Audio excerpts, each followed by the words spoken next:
Bookwarm Games, welcome back. My name is Wesley Shantz. This is the third installment of our series on EarthBound and its philosophical ramifications. Episode 3, My Haunting Melody. In this third strongest episode, we'll look at three individuals, Lier X, Frank, the leader of the Sharks, and the trumpet player on Beak Point. And that's a correction. I think I said Eagle Point last time, but it's Beak Point, I think, if I'm reading the sign correctly.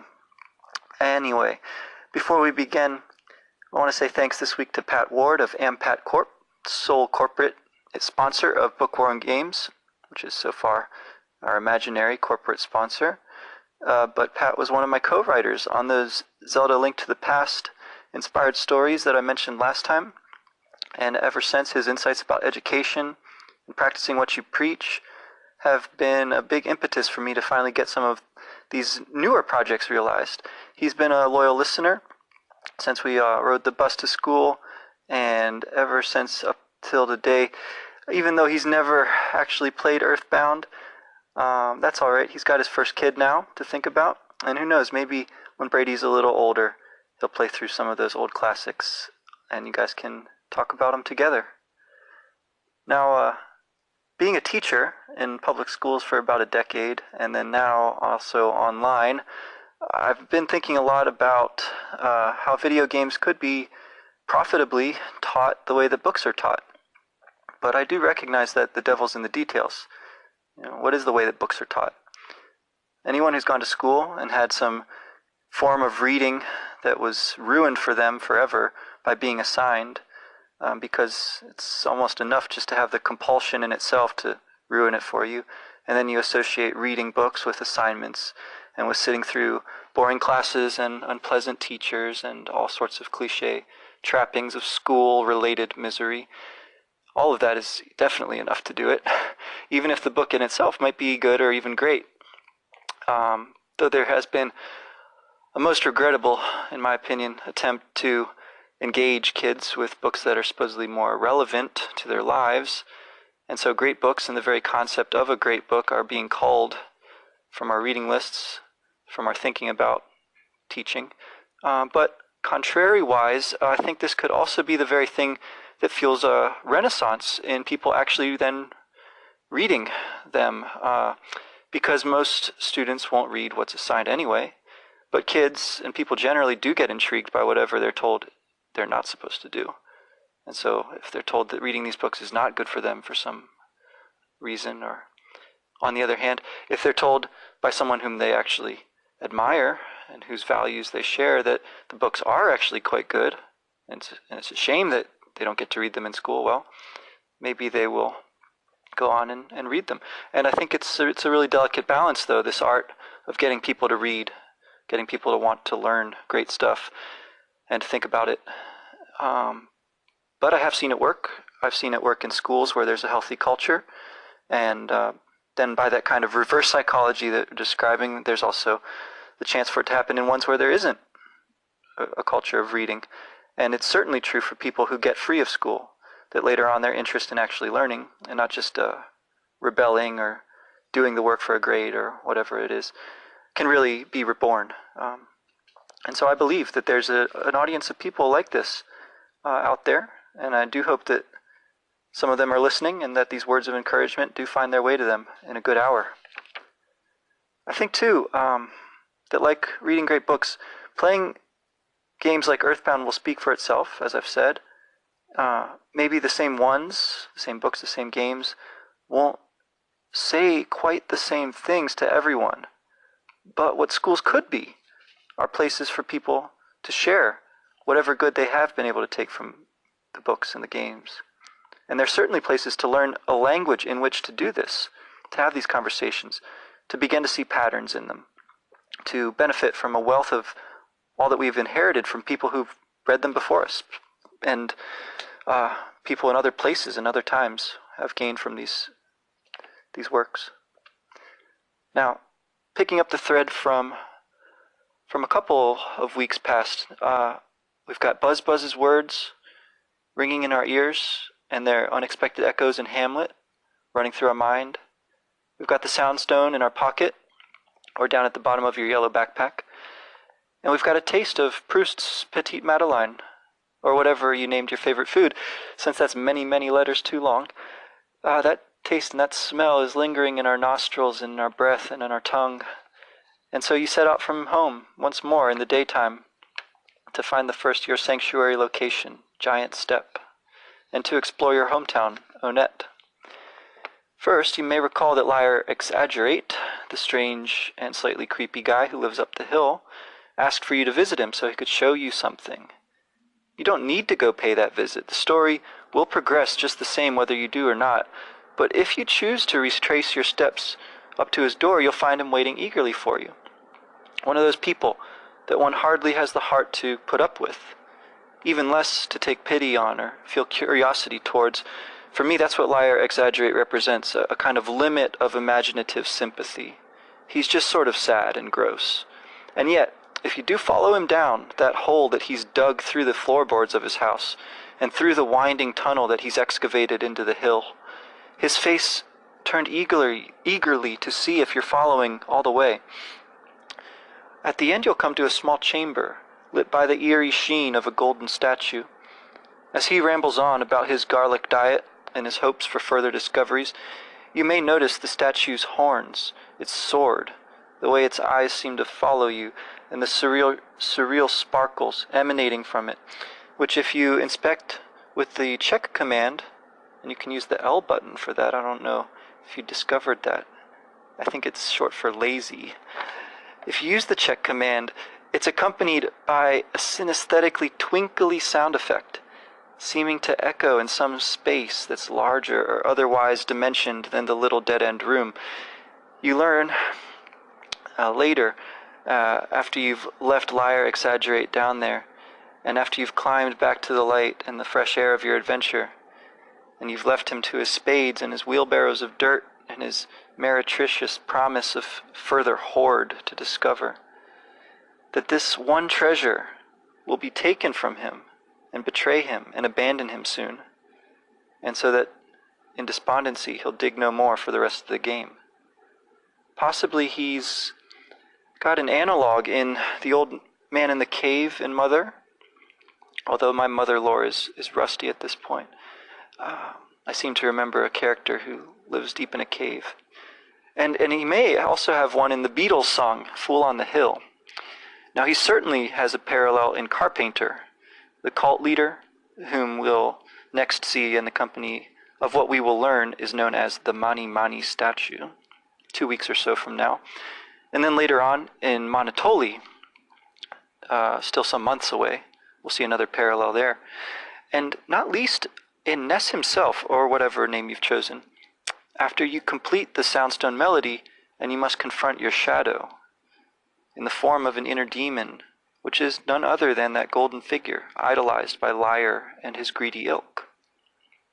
But just as tantalizing as that sparkly sound effect, or those foreshadowings, is a connection between Lier X and the creator of EarthBound, Shigesato Itoi, who also made his name in advertising. So he, too, is a billboard guy. And he's also connected then to the dungeon designer that you meet later in Winters, Brick Road, and then Dungeon Man. And he's one of my favorite characters in the game. So for this week's commentary, and I believe for next week as well, I'm going to be availing myself of a few secondary sources for a change, as well as the primary ones. And this comes in the form of a book called Legends of Localization. This is the second book in that series by Clyde Mandelin, a localizer who is incidentally been instrumental in the online EarthBound community at starmen.net, where you can find an incredible profusion of fan-made material and resources about the game and the series of games. Now, part of the reason that I talk about this now is because Itoi also appears in the form of a magazine story that's stuffed in the back of the couch in the house on Beak Point overlooking the sea. When later in the game you're able to afford it, you can go in to find that magazine story, and also to find that the back wall of that house has been missing the whole time. And so you have a view of the beach. And often I like to imagine in a Flatland-esque sort of way that you might be getting to be able to see the other sides of things, to which you only have the normal top-down view normally. That you're able to explore. What would it be like to explore the background through that broken wall and going onto the beach?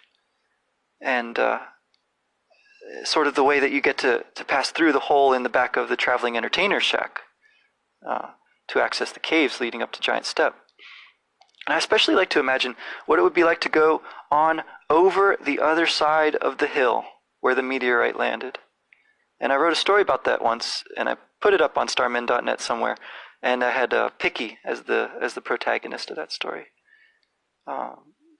As the online community amply attests, there's many who've played the game who felt drawn to add onto it in that same kind of way, imaginatively.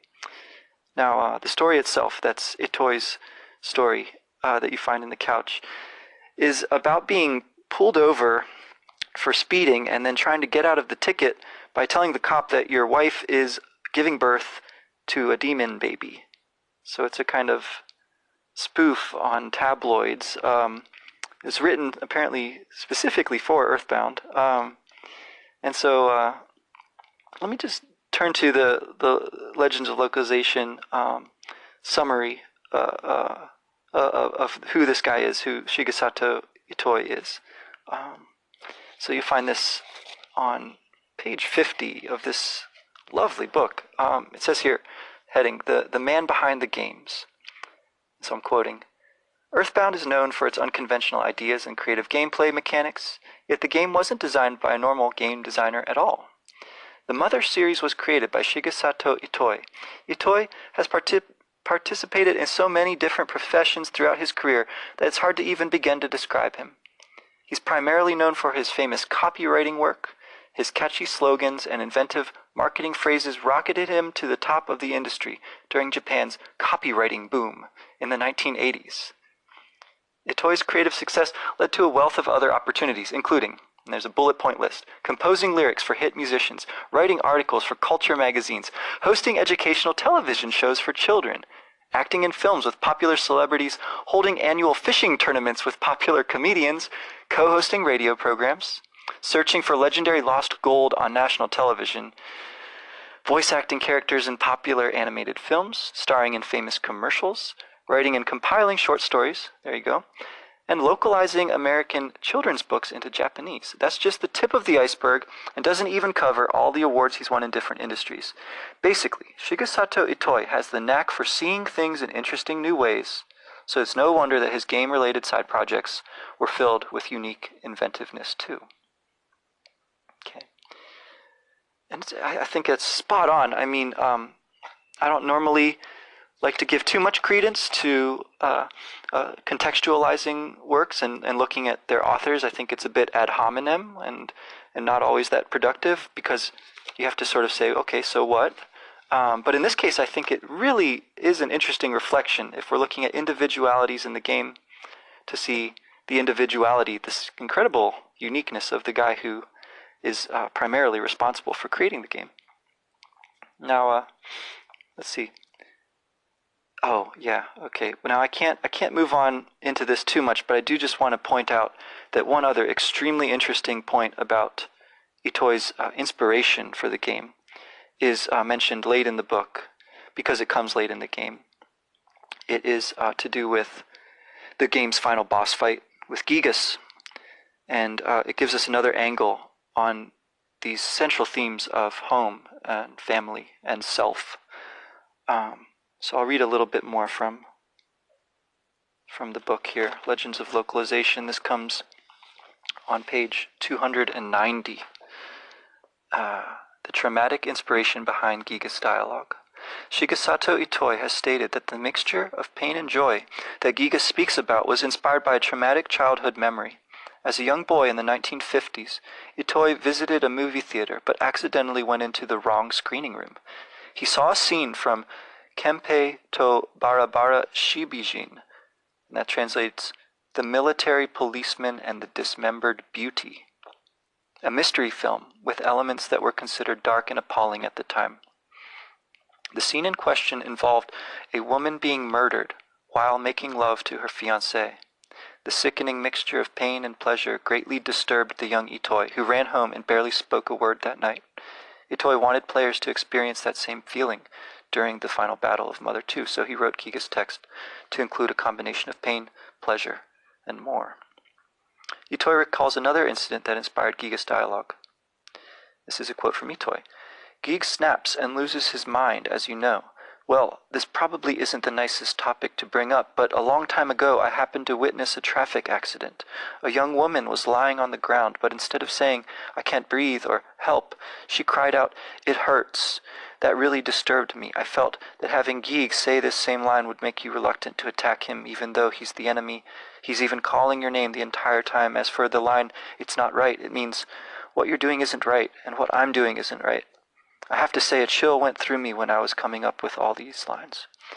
And its chill comes through me as I read them too, and I don't want to get too into that because we've got to save it for when we get there, but I think it connects with the story, this funny, story, this tabloid-style story of speeding and using the excuse that your wife is giving birth, right? There's the motherhood, there's the drive toward a goal, right? And yet there's something kind of twisted about it. And yeah, there's much more to say about that, but another time it'll have to be. And we're talking about this because we're on the seaside.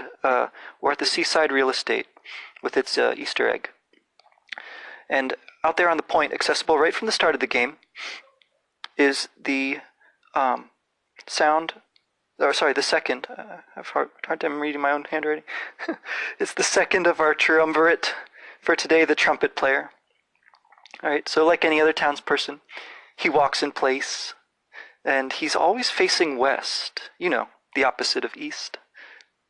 Unless he turns briefly to face you if you talk to him from some other direction.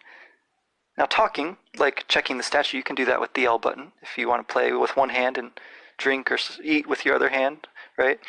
So if you talk to him, it'll trigger a sound, just like with the Mani Mani statue. Only this time, it's a recognizable melody. It's the opening of the second movement, Largo, from Dvorak's Ninth Symphony from the New World.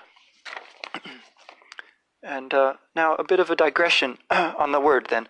So both names, Largo and New World, are actually descriptions, really. The one of how to play the music, right? It's a kind of tempo, Largo. And so thus it's read as part of the form of the music. And Largo means slow, right? Long, literally.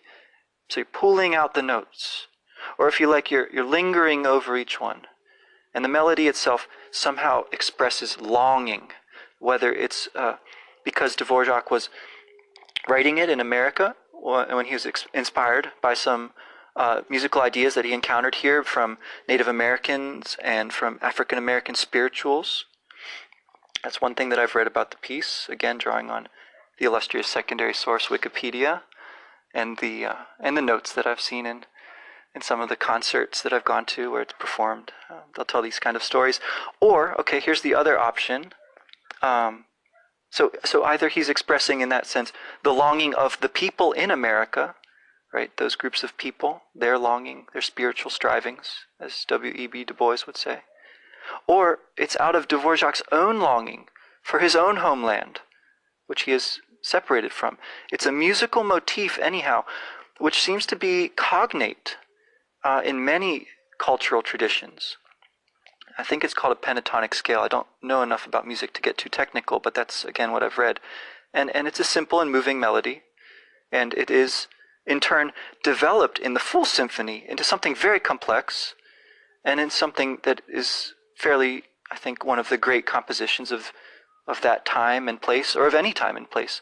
I don't really have much more to say about that. I feel that at a certain point, to describe music in words seems a little silly. It's maybe representing, a kind of imaginative limit, again, not of sympathy this time, but of what I can put into words. At least for me, that's a limit, speaking about great music. but do listen to the piece. I would say that much if you have the time, because it will take you on a journey that's well worth the taking. So if it's a description of an American land and its peoples, as grasped by this visitor from the old world, then we're honored by the depiction. And if it is a love letter of Dvorak's to his own homeland, then we can at least take credit for having caused the separation which gave rise to it. But most likely it is both of these at once. And in a more abstract sense, it sort of conjures the very idea of homeland as a universal concept and something that's innate and that shines through the particulars, just because of being the sort of beings that we humans are. And I think it's an interesting choice of a melody to put here for the trumpet player to play, because of the way that it is Largo. It cuts across the much more upbeat, allegro, happy Onett theme, and it then reminds us of, again, that underlying similarity between the notes, where the style and the tempo have been changed, but the basic notes are essentially, to my ear at least, they sound quite similar between the Largo and those songs that we looked at last time, the songs in your home, the songs for your soundstone melodies. And so I think, again, you could just take the further abstraction and say, well, by extension, there's a kind of similarity between all songs, insofar as they're all made up of a few notes, right? And the tones might shift a little bit, but there's this universal, which is music, which you find in all times and places, subject, of course, to all sorts of subjective interpretations. The same notes underlie all those songs, and everything is in how they're arranged. And so within that universality, there's an incredible wealth of particulars. Now, I don't want to get too bogged down in this. Sometimes I worry that I sound just really, really out there. Now, the same notes and how they're related. That's right. Because of the way that they're related, then that form, right, becomes indissoluble from their meaning, from their material, and it's all bound up together for us as listeners. So I think that's part of what is meant by the trumpeter calling it his haunting melody. He says, my haunting melody. And now, being only the opening of the song too, that first part of the Largo especially parallels your first sanctuary melody. When you're ready to pick it up soon, you'll see that it breaks off without a resolution, really. And so it haunts in that sense too, until you manage to reconnect it to the rest of that whole from which it has been taken, its context. And for the Largo, that's in the reality of you as the player, which is interesting. Now, I take this to be part of EarthBound's insistence on calling attention to itself as a game throughout, to remind you to integrate the experience of playing it within a much fuller real life, right, outside the game, including the game. Before you either go on with your quest for the Soundstone, or you save the game and turn it off, however, there is one more stop that we're going to make here in town, this time in the heart of Onett, and not on its outskirts. And this time we encounter a clear foil for Ness himself, and not a kind of imaginative limit or extreme sort of abstract things we've been talking about. Well, except in this sense, right? In this respect, Frank is a kind of limit, because he's your first real challenge of the game. And it's at that limit, right, where you face such challenges, where you have the possibility of significant growth or of failure. You can see Frank with his red suit, his blonde mullet, and his angular shades strolling around the backyard of the arcade. And there's some sort of contraption there. I used to think that it looked like a doghouse. Anyway, it turns out to be a tank, a battle robot, Frankenstein Mark II, that's crouching behind a tree. Now, of course, you can't just jump the fence, as you could easily do in real life if you learned how at a young age, so as to avoid fiddling with those pesky latches on gates. And out of sheer exuberance, because maybe you saw an older friend do it once and you conceived the determination that you should be able to as well. Now, instead, you have to fight your way through the streets on the block that circumscribes the arcade, and the coming soon Mock Pizza. That's a great location for it.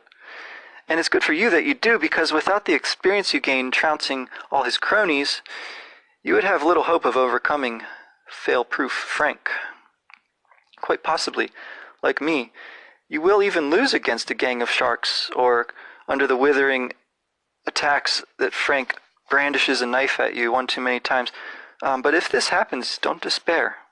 You can return after summoning all your courage and energy to try again. Or you can just reset the game to avoid losing half of any cash you had on you and all of your PP, psychic points.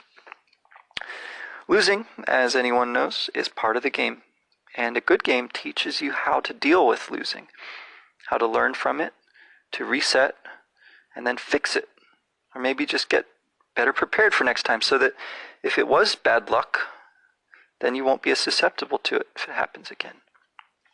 Now, maybe you just buy a couple more hamburgers, or you dig them out of the garbage cans, or you gain another level or two, picking off the sharks one by one, or ones and twos, rather than en masse, like their real-world corollaries, the ignorant and faceless yes-men, the fierce young rebels on wheels, the hip gyrating youth, with or without hula hoops to cloak their lechery. The sharks all seek attention by blending in with one another, which suggests that they mostly crave belonging, and they're harmless enough when they're dealt with individually or in twos and threes, but they can overwhelm you in crowds. I see this as a substitute teacher in classrooms. Now, better yet, you could see this contrast by making your way to the treehouse hideout, where Ness's friends are playing. Each of them is a distinct personality, though they aren't given names.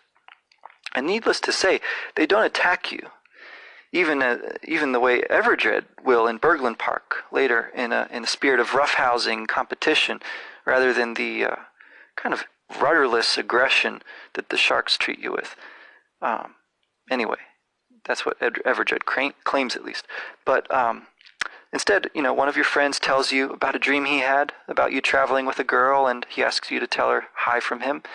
One gives you his Mr. Baseball cap, a sturdy protection for the head, a kingly gift, and one confesses bashfully and bravely how much he likes you. And if anything will, that would give you some renewed heart to take on Frank. A few of the sharks, too, it has to be said, don't just jump you. They instead show flashes of individuality and differentiation. One of them is coming to accept his love of fresh veggies and seeing whether he can reconcile this with his super cool persona. One of them claims that Frank is not just building a mechanized weapon out back, but actually meditating on peace and love. And one recites a poem incorporating onomatopoetic saliva. It's a poem about chewing gum.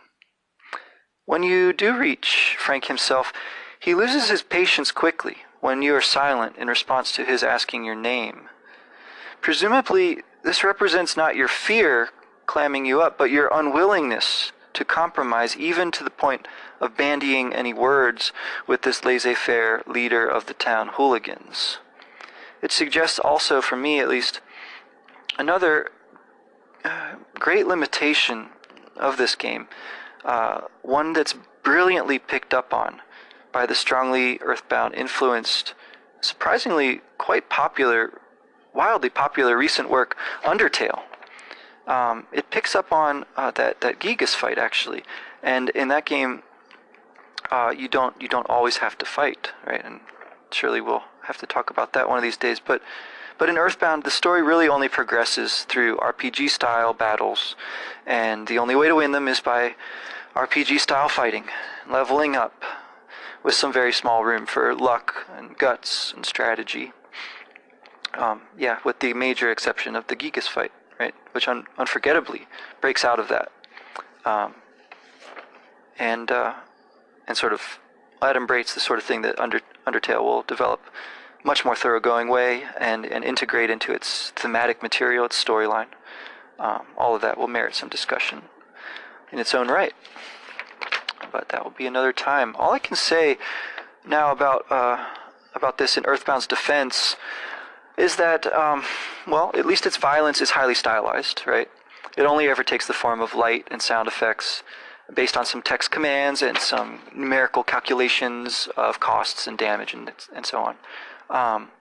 And so in this respect, again, I think you can take an abstract view, then the fighting, it represents, right, in a fairly straightforward way, the struggle, the pursuit of your goal, the obstacles and overcoming which make you more capable to deal with future obstacles.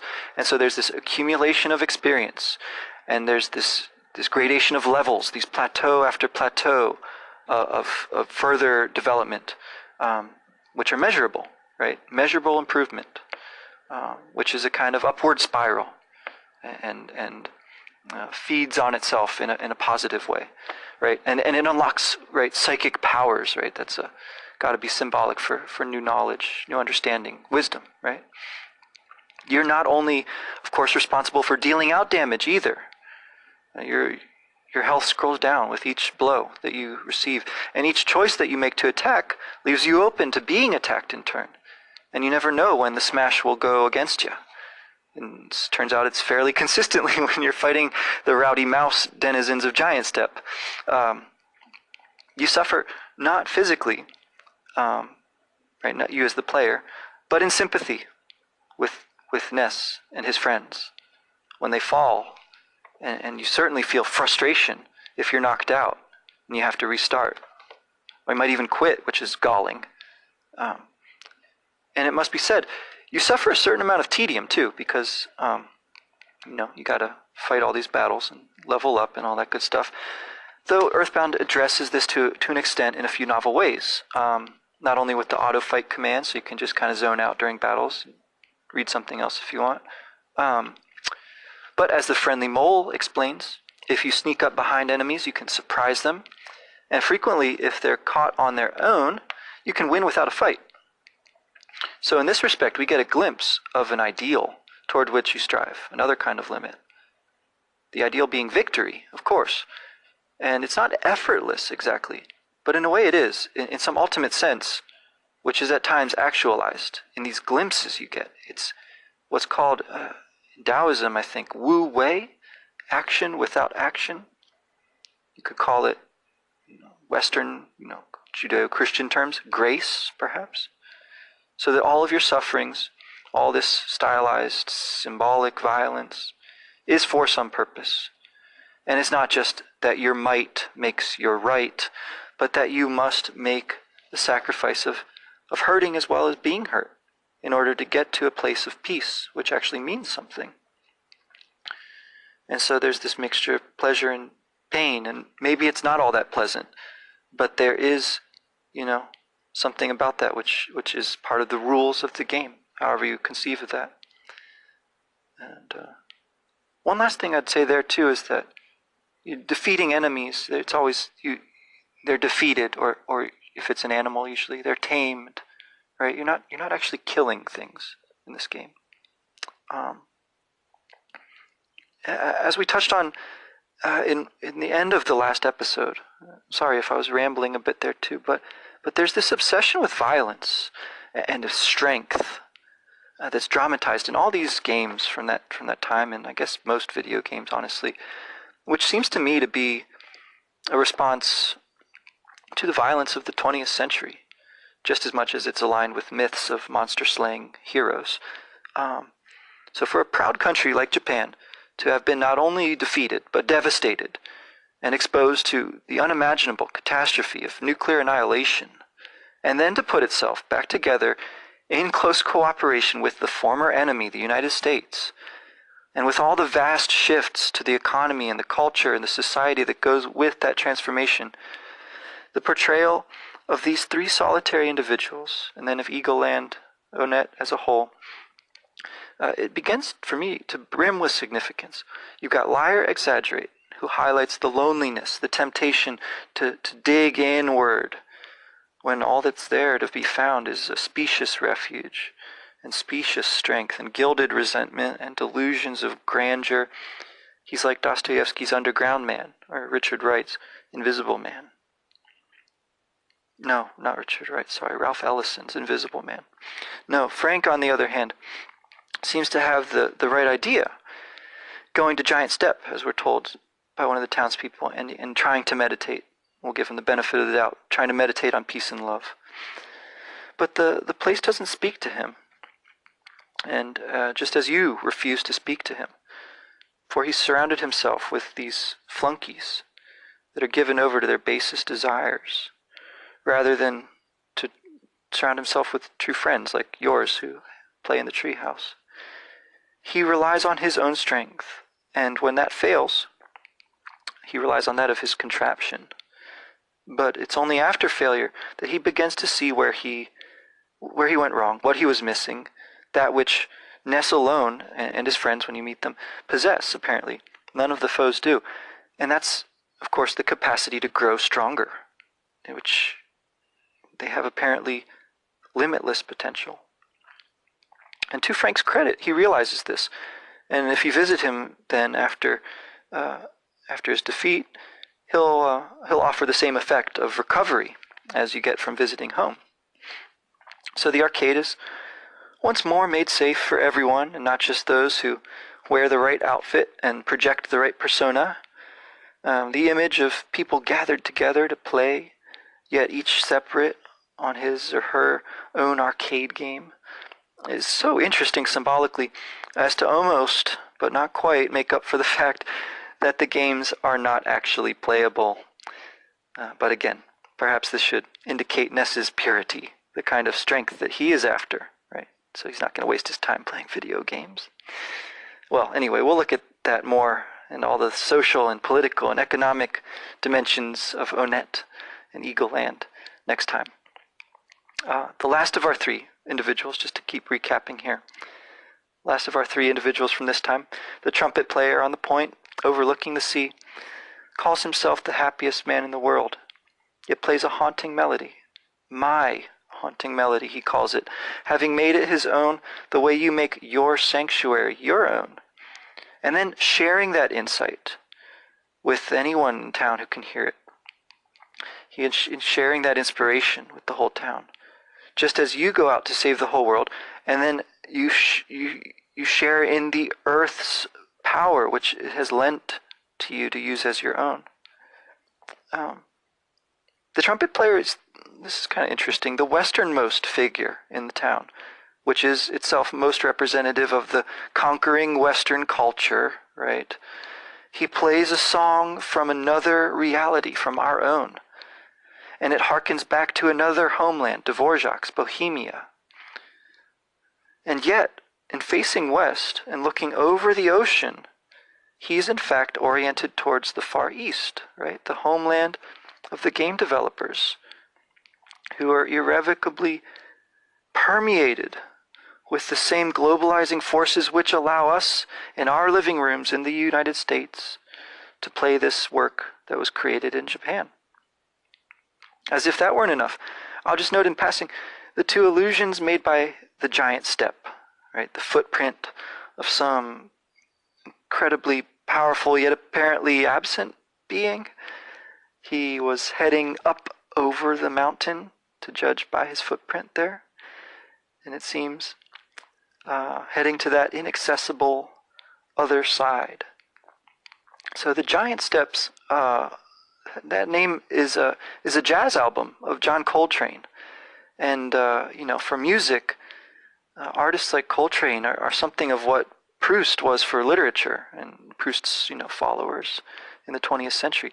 And jazz and rock and roll music, these are incredible influences on EarthBound, which we'll have to talk about sometime. And then the second thing briefly here then is that, of course, Giant Step is making a connection to the phrase on the moon landing, right? The astronauts' phrase, the small step and the giant leap. You put those together, you get Giant Step. And I love that image of walking on the moon that it connotes here, that you you see the whole round Earth from the perspective of a traveler who has left it and is hoping to return. So again, we'll return next week to speak about the arcade, the library, the town hall, the police station, these kind of social settings. And we'll wrap up, for now, our discussion of your hometown and reflect on some of the social critique next week as well that EarthBound seems to share with nothing so much as a film like Ikiru, To Live, by Kurosawa, a movie which itself is replete with allusions to classic literature. So for now, take care,